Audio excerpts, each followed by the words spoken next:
Assalamualaikum warahmatullahi wabarakatuh. Selamat sore pemirsa semua dan adik-adik semua yang ada di studio. Assalamualaikum Ustadz. Waalaikumsalam warahmatullahi wabarakatuh. Bagaimana kabarnya Ustadz hari ini? Alhamdulillah. Alhamdulillah kita semua dalam keadaan baik dan dalam lindungan Allah Subhanahu wa taala, sehingga kita tetap masih bisa melaksanakan puasa dengan sangat sehat dan fit. Untuk kesempatan kali ini saya ditemani oleh Ustadz Deden Lukman.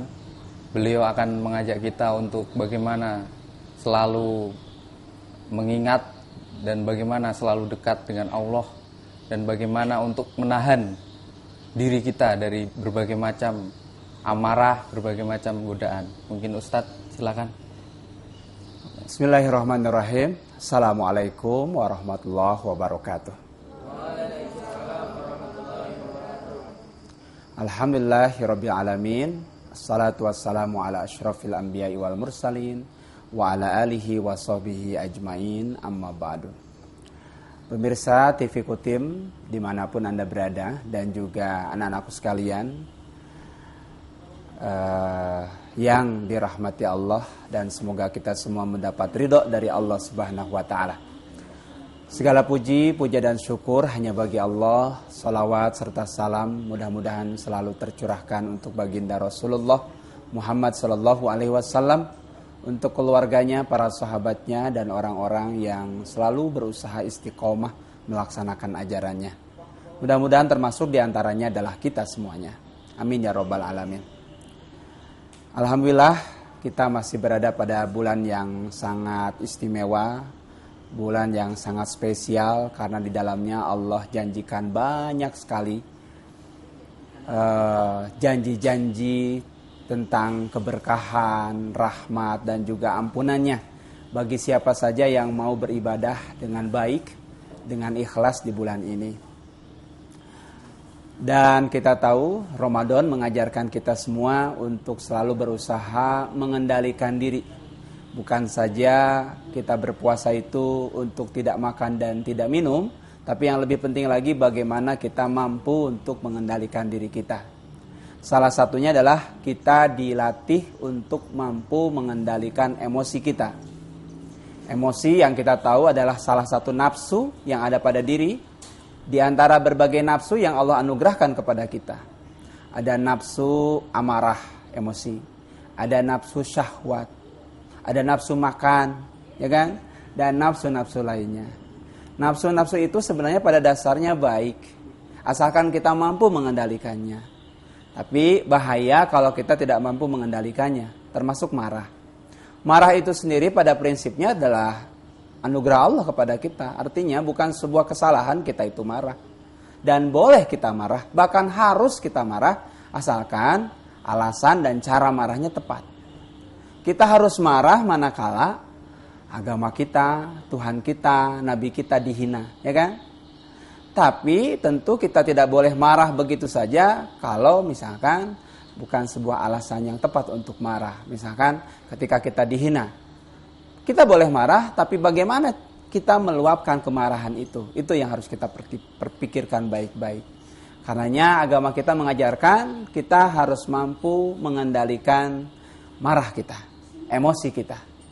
Karena kemuliaan kita akan sangat tergantung itu. Kita akan menjadi orang yang mulia di sisi Allah, umat Rasul yang beliau sayangi, beliau cintai, kalau kita mampu mengendalikan marah itu. Tapi sebaliknya kita akan menjadi umat beliau yang hina kalau kita tidak mampu menahan marah. Nah, karena itulah pada kesempatan sore ini izinkan saya menyampaikan tausiah seputar bagaimana menahan marah. Adik-adik sekalian dan pemirsa TV Kutim dimanapun Anda berada, kita tahu bahwa semua dari kita insya Allah pernah marah, betul tidak? Betul. Ada di sini yang tidak pernah marah? Pak Ari tidak pernah marah? Sering, Pak. Oh, sering. Ini pun kayaknya marah nih. Ya mudah-mudahan tidak. Ya, kita pasti sering marah. Ada kalanya kita mampu menahan marah itu, tapi ada kalanya kita tidak mampu menahannya. Kita tahu sendiri bagaimana kalau kita tidak mampu menahan marah. Minimal nangis, ya kan? buat yang perempuan nih. Ini mah nangis ketika marah itu sudah tidak terkendali. Maksimalnya, wah, ngamuk. Ya kan? Bisa-bisa semua yang ada di sekitar kita banting, kita lempar, kita rusak begitu saja. Kenapa? Karena kita tidak sadar melakukan itu semua. Istilahnya betul-betul hilang kendali dan setan membisikkan kita, mendorong kita untuk melakukan sesuatu yang di luar akal sehat kita. Ketika selesai marahnya kita baru sadar, kok bisa ya kita melakukan itu? Ya. Kenapa? Karena itulah yang dimaksud dengan amarah itu. Amarah, nafsu marah. Itu dalam bahasa Arab artinya amaroh, artinya yang memerintahkan. Nafsu yang memerintahkan kita kepada hal-hal negatif. Nafsu yang sebenarnya berasal dari setan. Nafsu yang kalau kita tidak segera mengatasinya bahaya. Tidak akan bisa selesai urusan. Bahkan makin besar urusan yang akan kita hadapi. Makanya kata Nabi, kalau marah, nih langsung Bapak sampaikan, Ustaz sampaikan, tips cara-cara kita mengatasi marah. Kalau marah, kata Nabi dalam berbagai hadis sahih, ya yang kuat riwayatnya. 1, kalau marah, silahkan baca ta'awuz. Kalimat ta'awuz insya Allah sudah tahu semua kan? A'udzubillahi minasyaitonirrajim. Aku berlindung kepada Allah dari godaan setan yang terkutuk. Karena marah berasal dari setan. Berasal dari iblis. Maka kita berlindung kepada Allah dari godaannya. Kalau masih belum juga reda kemarahan kita, yang kedua adalah kata Nabi, ambil air wudu. Kenapa harus ambil air wudu? Karena marah dari setan. Setan itu dibuat Allah, diciptakan Allah dari api. Dan api itu hanya bisa dipadamkan dengan air. Dengan berwudu, insya Allah meredakan marah kita. Selanjutnya lagi, belum selesai wudu, masih marah. Kita belum bisa meredakan marah kita. Apa yang harus kita lakukan? Kata Nabi lagi, sholat. Kenapa harus sholat? Karena dengan sholat di situ ada sujud. Sujud itu ketika merapatkan kening kita dengan alas sujud ini, itu dengan serta-merta itu akan langsung menghilangkan yang namanya godaan setan yang menyusup lewat marah kita. Itu janji Rasul, janji Nabi kepada kita semua.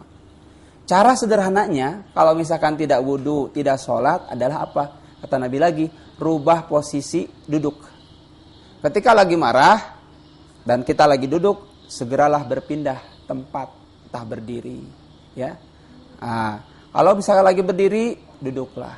Ini ada tips lagi dari saya sendiri, bukan dari Nabi ya. Sekali lagi, bukan dari Nabi, dari saya sendiri. Kalau marah, duduklah. Kalau masih marah juga, berdirilah. Terus begitu terus 1 jam, dijamin. Ya, belum tentu hilang marahnya, capeknya datang. Itu sekedar candaan aja, bugion aja. Nah, hadirin rahimakumullah, pemirsa TV Kutim dan adik-adik sekalian di studio. Allah Subhanahu wa taala dalam surat Ali Imran ayat 133 telah berfirman kepada kita semua tentang kemuliaan orang yang mampu menahan amarah. Allah berfirman, "Alladzina yunfiquna fis-sarra'i wad-dharra wal kaziminal ghaidh wal 'afina 'anil nas wallahu yuhibbul muhsinin." Di antara ciri-ciri orang yang bertakwa adalah alladzina yunfikuna fis-sarra'i wad-dharra, yaitu orang-orang yang rajin berinfak baik dalam keadaan lapang, punya uang, punya harta untuk diinfakkan, maupun dalam keadaan sempit. 1 itu. Yang kedua, ciri orang yang bertakwa menurut ayat ini adalah wal kadhiminal ghaidh, yaitu orang yang mampu menahan marahnya. Ingat, bahasanya, redaksinya menahan marah, bukan menghilangkan marah kan? Menahan dengan menghilangkan beda. Kalau menghilangkan artinya betul-betul dihapus dari diri kita marah itu. Tapi itu tidak mungkin, karenanya Allah memakai kata-kata menahan. Dalam artian marah itu masih ada, tapi kita mampu mengendalikannya untuk tidak kemudian kita keluarkan tanpa ada aturan di dalamnya. Dan itu banyak dicontohkan oleh Nabi kita dan para sahabat orang-orang soleh terdahulu. Ya, mungkin Bapak menyampaikan atau Ustadz menyampaikan riwayat beberapa contoh orang-orang yang hebat, bisa mampu mengendalikan marahnya. Antara lain adalah nama Nabi kita tentunya yang pertama, Muhammad Sallallahu Alaihi Wasallam. Hadirin dan adik-adik sekalian, pasti sudah banyak mendengar kisah betapa Rasulullah ini begitu kuatnya, hebatnya menahan marah. Beliau tidak membalas kejahatan dengan kejahatan, tapi membalas kejahatan dengan kebaikan. Misalkan, satu riwayat ketika beliau dikalungi pedang, mau digorok, mau dibunuh oleh seorang kafir yang bernama Sa'labah. Pernah mendengar? Dalam sebuah perang, Rasulullah dikalungkan pedang, dan ditanya oleh orang kafir itu, Muhammad, pedangku ada di lehermu. Sekarang siapa yang akan menolongmu? Begitu kan? Nabi kita menjawab dengan sangat yakin, beliau katakan, Allah yang akan menolongku. Seketika pedangnya jatuh, diambil oleh Nabi kita sendiri, dibalik. Sekarang kau kafir, Sa'labah, siapa yang akan menolongmu dari pedangmu sendiri? Maka apa jawaban Sa'labah? Tidak ada, Muhammad. Tidak ada yang mampu menolongku. Kalau kita jadi Nabi, ketika orang tadi sudah mau membunuh kita, dan kita punya kesempatan untuk membalas, kira-kira apa yang kita lakukan? Ya, balas. Kalau perlu dimutilasi sekali ya. Ya. Tapi Rasulullah, Nabi kita tidak seperti itu. Beliau membalas kejelekan dengan kebaikan. Beliau katakan, hei Sa'labah, kafir, silahkan kau pergi, kau bebas. Dibebaskannya orang kafir itu tanpa disakiti sedikit pun. Padahal tadi niat orang kafir itu jelas-jelas mau membunuh Nabi kita. Itu satu.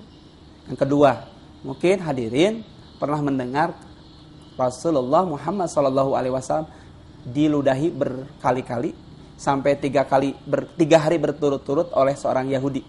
Karena bencinya orang Yahudi itu kepada Nabi, ya kan? Rasulullah melewati rumahnya, orang Yahudi ini dari atas rumahnya kemudian meludahi sehingga ludahnya tepat mengenai kepala beliau yang mulia itu. Coba kalau Pak Ari jadi Rasulullah, diludahi sampai 3 kali. Kayaknya jangankan 3 kali ya, sekali aja udah. Mana orangnya? Gitu ya, parang sudah. Ya. Tapi Rasul kita yang kita tahu tidak kan? Beliau apa yang terjadi ketika orang itu tidak meludahi di hari keempat? Beliau bertanya, kemana orang yang biasa meludahiku? Dikatakan bahwa orang itu sakit. Luar biasanya, saudara-saudaranya, teman-teman Yahudi ini nggak ada yang menjenguk orang ini. Yang menjenguk pertama kali ketika orang ini sakit siapa? Nabi kita Muhammad SAW. Tuh, luar biasa. Nggak ada orang yang seperti ini. Membalas ludahan dengan malah menjenguk orang yang meludahnya itu. Istilah kita mungkin ya, kenapa kamu nggak ludahin aku? Ayo dong ludahin aku lagi gitu ya. Tapi Nabi nggak mengatakan begitu. Ini kemuliaan dari Nabi kita tentang betapa beliau luar biasa menahan marahnya itu. Peristiwa ketiga, 3 aja cukup. Ketika Rasulullah SAW menjelang ajalnya, bahwa ada seorang kakek-kakek Yahudi di pasar Madinah yang sangat membenci Nabi, tapi dia buta dan miskin. Dia minta bantuan, pertolongan kepada orang-orang agar ada yang mau memberi dia makan, tapi nggak ada yang mau bantu. Yang bantu justru orang yang dia bencinya siapa? Nabi kita Muhammad SAW. Tanpa sepengetahuannya, Nabi datang dan kemudian memberikan bantuan. Kek, aku bantu engkau ya, aku berikan kau makanan, aku bawakan kurma. Kakek itu katakan, aduh terima kasih Tuhan, tapi maaf gigiku sudah tidak ada. Jadi tolong dilembutkan kurma itu. Ketika itu Rasulullah katakan, baik kek, akan kulembutkan. Dilembutkannya kurma itu, dan ketika dilembutkan, si kakek itu bercerita tentang kebenciannya kepada orang yang namanya Muhammad, yang padahal lagi membantu dia melembutkan kurma itu. Pokoknya orang yang di Madinah ini tidak ada yang kubenci selain Muhammad. Sebab apa? Dia telah banyak mengajak saudara-saudaraku pindah agama. Dia itu orang yang tidak waras. Gila katanya. Ya, suka berhayal mendapatkan petunjuk dari Tuhannya padahal bohong semua. Kata kakek itu. Dia olok-olok, dia hina, dia cemooh orang yang lagi membantu dia. Dan ketika itu Rasulullah diam aja, dia kemudian nggak mengatakan, dasar sudah ku bantu malah ngejelek-jelekin. Sudah, tak lembutin sekalian gitu ya kalau kita. Ini enggak. Kata Rasul, oh gitu kayak ya. Ini kayak silakan kakek makan. Aduh Tuhan maaf, saya pun enggak bisa melihat nih, kalau bisa tolong disuapin. Tuh. Bayangin Masya Allah, Nabi kita ya, sudah dijelek-jelekin, dilembutkan makanannya, disuapin lah orang Yahudi ini. Dan itu bukan terjadi satu kali, berhari-hari, sampai kebiasaan si Yahudi ini.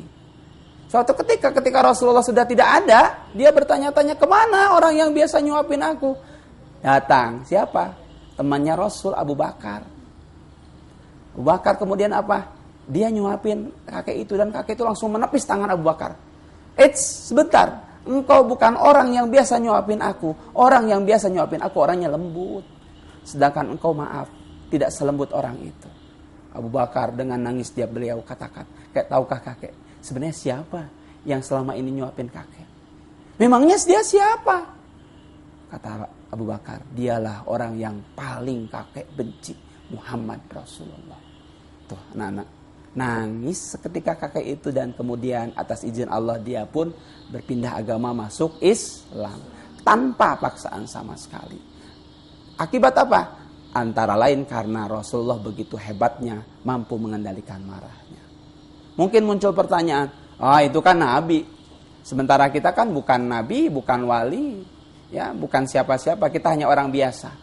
Oke, kalau gitu saya sampaikan lagi satu kisah tentang orang yang hebat lagi yang bisa mampu mengendalikan marahnya. Namanya Ali bin Abi Thalib. Pernah mendengar nama itu? Dia adalah saudara Rasulullah, sepupu sekaligus menantu Rasul. Suatu ketika Ali tengah berperang dengan menggunakan pedang. Berduel dia dengan seorang kafir juga. Jatuh pedang orang kafir itu. Dan ketika itu Ali sudah siap-siap memenggal kepala si orang kafir itu. Ketika pedang sudah diayunkan, orang kafir itu tiba-tiba meludah. Persis kena mukanya Ali. Apa yang terjadi anak-anak? Memerah itu mukanya Ali. Marah Ali.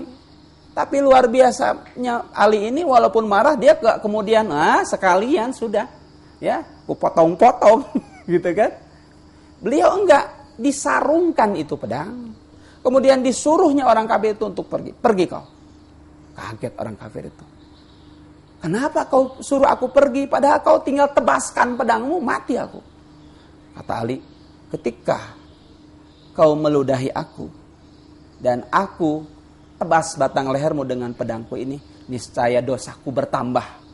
Karena aku bunuh engkau bukan karena niat yang baik, tapi karena kemarahanku.